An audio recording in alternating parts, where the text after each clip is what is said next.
পাগলা তিতা মেয়েরা বোঝে না, পাগলারে জিলাপি দিও না। আরে হই হই রই রই, ইসালিরা গেল কই, পশ্চিমারা গেল কই।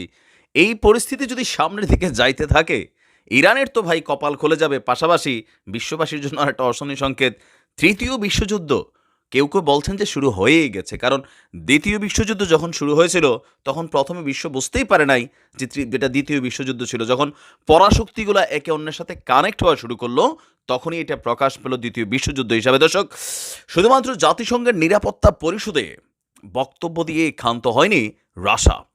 রাশিয়া জানে যে ইরানের জন্য কি করতে হবে, কারণ রাশিয়া ইউক্রেন যুদ্ধে ইরান তাদের অবস্থান থেকে সর্বোচ্চ পরিমাণ সহযোগিতা করেছিল রাশিয়াকে। আর এজ এ রেজাল্ট পশ্চিমাদের নিষেধাজ্ঞা, আন্তর্জাতিক নিষেধাজ্ঞা, অনেক কিছু কিন্তু ইরানকে পোহাতে হয়েছে।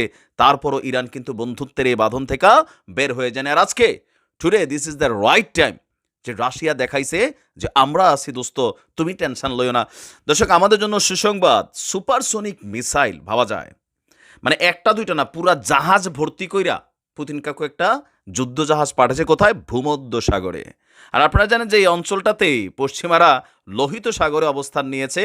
ইরান থেকে যে ড্রোনগুলো ছোড়া হয়েছিল প্রথম দিন, খেয়াল আছে তো? এবং কি ক্ষেপণাস্ত্র ছোড়া হয়েছিল, যুক্তরাজ্য এবং তাদের মিত্ররা সেইখানে কিন্তু অনেকগুলো ধ্বংস করে দিছে। এবার ইসরায়েল একটা সম্ভাব্য প্রতিশোধে হামলা চালাবে, এটা তো 100% টুডে টুমোরো যখনই চালায়। আর সেই পরিস্থিতিতে ইরানকে মানে ওয়ান কাইন্ড অফ সেভ করতে, অথবা এই যুদ্ধের মাঠটা বা সমুদ্রের এই অঞ্চলটাকে ইরানের পক্ষে আরও একটু পজিটিভ ভূমিকা রাখার জন্যই এই যুদ্ধ জাহাজ প্রেরণ। তবে রাশিয়া বিষয়টাকে অন্যভাবে কনভার্ট করেছে। ইসরায়েলের ভূখণ্ডে কয়েকশো ইরানের ড্রোন এবং মিসাইল হামলার জোরে মধ্যপ্রাচ্য জুড়ে চলমান উত্তেজনার মধ্যেই ভূমধ্য সাগরে যুদ্ধজাহাজ পাঠালো রাশিয়া। রাশিয়ার প্রতিরক্ষা মন্ত্রণালয়ের বরাতে আল জাজিরা বলছে, মার্শাল সাপুশনিকভ নামক রাশিয়ার এই ফ্রিগেটটি মিশরের সুয়েজ খাল হয়ে ভূমধ্য সাগরে ইতিমধ্যে প্রবেশ করেছে।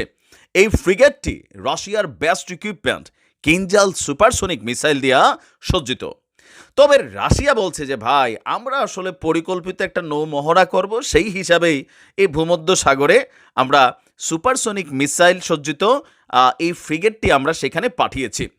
পরিকল্পনার অংশ হিসাবে মার্শাল সাপোশনিকভ তার উপর অর্পিত কাজগুলো সম্পাদন করবে।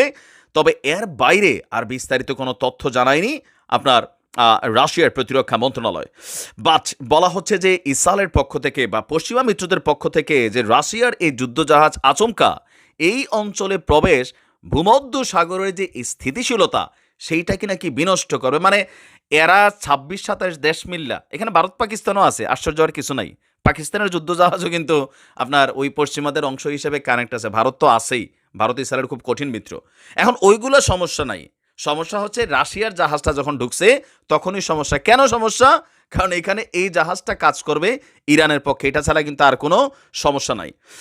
আপনার পুতিনের পক্ষ থেকে ওনার রাইট হ্যান্ড যিনি আছেন দিমিত্রি পেসকেভ, তিনি বলছেন এই অঞ্চলের পরিস্থিতি সম্পূর্ণ অস্থিতিশীলতার দিকে যেন চলে না যায়, সেই জন্যই সব পক্ষের সংযম বজায় রাখা খুবই গুরুত্বপূর্ণ। আর এক বিবৃতিতে আপনার ইরান বলছে তাদের মিত্র শক্তিগুলো তাদের সাথে একত্রিত আছে। এখন কারারে বুঝাইছে, সবাই জানে এটা কারা। প্রথমত পুতিন কাকু, পেছনে আছে চীন, এরপরে আছে যে উত্তর কোরিয়ার পাগলা, মানে বিভিন্ন কান্ট্রিগুলো কিন্তু ইরানের সাথে কোথাও না কোথাও সমর্থন দিয়ে যাচ্ছে। এখন ইসরায়েল রাশিয়ার এই যুদ্ধজাহাজের অনুপ্রবেশটা নিয়ে আবার তারা বক্তব্য দিয়েছে যে এই অঞ্চলে রাশিয়ার এই যুদ্ধজাহাজের উপস্থিতি এটা আসলে কাম্য না। তো তোরারে জিজ্ঞাসা করবো সবসময় নাকি? এরকম শক্তিশালী ভূমিকা, মানে কথায় না কাজে। আমাদের আরব রাষ্ট্রগুলো তো খালি কথা বলে, পুতিন কাকু ঠান্ডা মাথার মানুষ, হ্যাঁ, মানে কথা কম বলা, কাজ কিন্তু করে বেশি। আমি রাশিয়াকে ধন্যবাদ জানাই তার এমন শক্ত অবস্থানের জন্য। ভূমধ্য সাগরটা টোটালি এতদিন এদের কন্ট্রোলে ছিল, এখন এইখানে বাবা আসছে তো এবার একটু কন্ট্রোলিংটার মধ্যে হালকা লাড়াচাড়া হবে। ধন্যবাদ রাশিয়াকে, ভালো থাকুন, আসসালামু আলাইকুম।